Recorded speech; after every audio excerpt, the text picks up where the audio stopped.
నాయకుడంటే నిలువెత్తు రూపం నువ్వన్నా, నలుగురు బాగుంటే చాలు అని ప్రతాప్ గౌడన్నా, నాలుగు దిక్కుల కన్నీళ్ళు తుడిచినవే అన్నా, పేదల పెదవుల చిరునవ్వు మా ప్రతాప్ గౌడన్నా. పని చేసే మనిషివి నువ్వు, పదవులతో పని లేదు, పదవున్న లేకున్నా నువ్వు 10 మందిలో ఉన్నావు.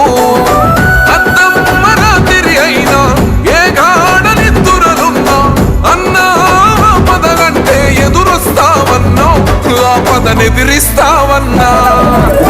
రెప రెప రెపలాడుతుంది నువ్వు ఎగరే